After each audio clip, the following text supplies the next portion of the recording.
大家好，我係阿夫拉。咁我2025年第一部影片呢，就祝各位新年快樂。喺呢個2025年嘅1月1號，亦都同時出咗呢個嘅星穹鐵道 3.0 嘅直播前瞻。咁佢嘅陣容同埋內容呢，都係勁到爆炸嘅。咁盡管係內容豐富啊，但係好多玩家呢，反而擔心嘅係 3.0 嘅躍遷卡池唔知點樣抽，新角色2個，舊角色6個，加埋呢度有8個角色呢去俾你抽，所以呢度就真係花多眼亂啦。咁官方呢，咁樣做呢，我嘅推測就係佢哋就想喺農曆新年假期之前呢個業績就衝一波，然後農曆新年假期之間亦都可以衝一波，因為佢哋都知你哋啲後生嘅冚家都喺度鬥利是噶啦，佢最希望嘅係呢，你哋啲新年錢呢就使喺米哈遊嗰度。除此之外呢，我真係解釋唔到點解佢要喺 3.0 嘅上半下半呢都要搞4個人物嘅角色卡池啦。如果今次呢部影片講嘅就係點樣作為一個星鐵嘅消費者可以作出正確嘅選擇，從而去解決你哋嘅躍遷嘅煩惱。我依家就開始講啦。 3.0 上半嘅躍遷卡池分別係有新角色大黑塔，而舊角色分別係翡翠、飛霄同埋靈沙。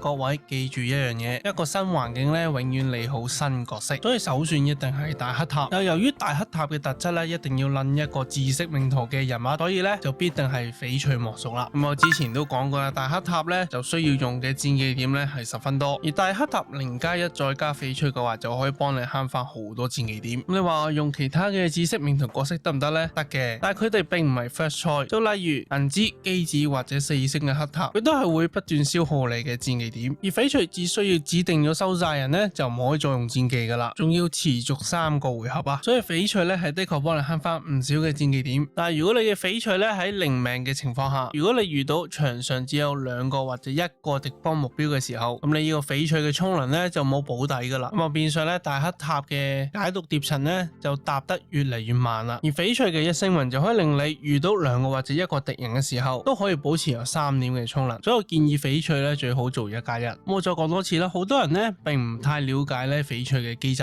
以及經常忽略咗戰技點消耗呢一 part， 導致整體嘅配對咧玩落真係差少少。咁咧我就講翻大黑塔，之前已經出咗2部影片係講大黑塔噶啦，咁我之後咧都會出多1部影片去講 V5 嘅大黑塔。不過喺我眼中咧 V3 同 V5 嘅分別咧真係唔大，但係會喺一啲嘅細節嗰度咧就加強咗，特別係星雲嗰一 part。咁大黑塔一星雲最有用嘅地方就係喺佢發動強化戰技，重置咗目標嘅解毒層數嗰陣，係會變咗由第15層開始。而佢嘅2星雲就直接好簡單咁樣改成發動強化戰技之後，大黑塔行動提前35%。咁啊呢個星雲咧就變相好似羅致咗冇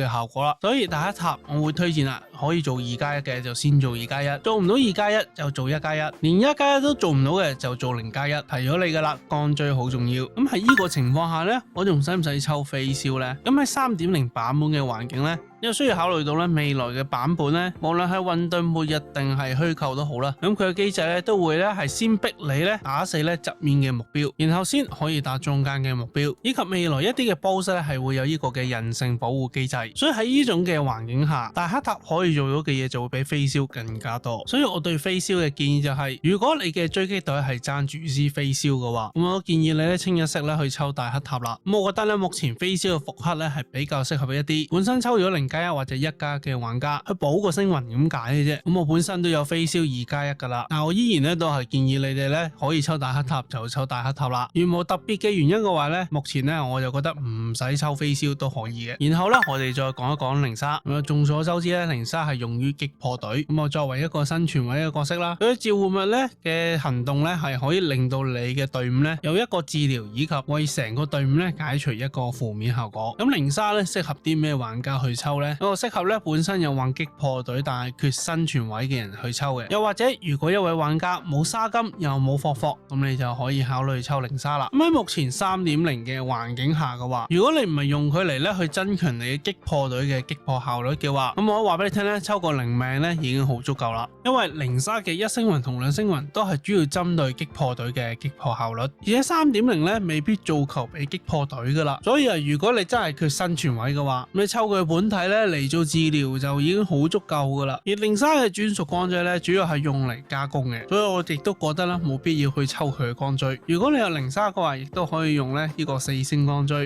例如一場術後對話啦，又或者羅剎嘅專屬光錐都可以。然之後我哋就講埋 3.0 下半嘅藥籤，咁分別有阿格萊亞啦、支根鳥、波提歐同埋銀狼。我覺得咧 3.0 嘅下半咧更容易作出一啲嘅決定，就係你只需要專注抽唔抽阿格萊亞同埋支根鳥。咁首先咧我講一講阿格萊亞，咁本身咧佢就作為咧 3.0 星穹鐵道嘅第一個記憶拼圖嘅人物。雖然咧我頻道咧仲未對阿格萊亞咧做出分析，不過咧有樣嘢好肯定就係，如果你冇星期日又或者冇霍霍嘅話，咁你嘅阿格萊亞要玩得勁嘅話咧，就真係一啲都唔容易。特別係佢嘅終結技所需能量咧係要去到350點，咁所以咧我相信你應該開始了解到點解官方 3.0 嘅前瞻佢嘅阿格萊亞嘅配對要將星期日、支根鳥同埋霍霍擺入同一隊啦嘛。咁所以咧我就有個建議嘅，你可以先觀望一下，唔抽住，等啲抽咗阿格萊亞嘅玩家睇下佢哋有冇放星期日去做配對。如果真係發現咧冇星期日嘅情況下，阿格萊亞玩得好唔掂嘅話，咁啊真係建議你咧冇嘥時間啊去等下碟好過啦。咁之後咧我哋再講一講支根鳥，咁亦都可以同你哋講咧，支根鳥咧係一個非常重要嘅輔助角色。雖然支根鳥咧係比較適合用於追擊隊嘅組隊，但由於佢嘅終結技有呢個嘅令到你成個組隊行動提前嘅關係，咁喺某一啲嘅情況下亦都適用於咧某一啲追擊隊以外嘅組隊。咁我建議咧任何嘅玩家啦，不論係新手老手都好啦，最起碼你要有個0+1，特別係佢嘅專屬光錐對支根鳥嘅終結技能量回復非常有用。此外啦，佢嘅一星魂咧就係處於協奏狀態嗰陣咧，我方全體屬性抗性穿透提高 24%， 而佢嘅2星魂咧就係針對全體速度提高，入佢嘅天賦嘅能量恢復效果啦，作額外提高1點。咁所以咧，如果你一個追求更優秀嘅支根鳥嘅話，咁喺目前嚟講咧，抽佢嘅星魂咧亦都係可以接受。咁由於呢個立即令到全隊行動提前咧，呢一個嘅終結技真係絕無僅有。咁我都好相信 3.0 及之後版本咧，依然佢都會發揮佢嘅小宇宙。咁最後咧就會講到啦，對單嘅波提歐同埋銀狼。咁簡單啲講就係，如果你係 XP 黨嘅話，咁你就抽啦。咁複雜少少講就係 3.0 版本咧，好多嘅地方都係針對一啲單體輸出咧去做一啲嘅反制。例如頭先所講嘅就係逼你先咧打一啲嘅小型嘅目標啦，先至可以打中間嘅目標。咁我感覺就類似目前5合1電視機咁樣嘅玩法。所以呢兩個人物真係勸世，有愛就抽啦。咁以上嘅資料咧就係我對呢個嘅 3.0 版本嘅藥籤嘅建議。希望呢部影片咧可以幫到大家咧慳翻啲錢，以及做正確嘅藥籤選擇。咁今日咧個影片就講到嚟呢度，中意條片嘅朋友就一撳個 like、留言、訂閱同埋打個鐘仔。我哋下次再見。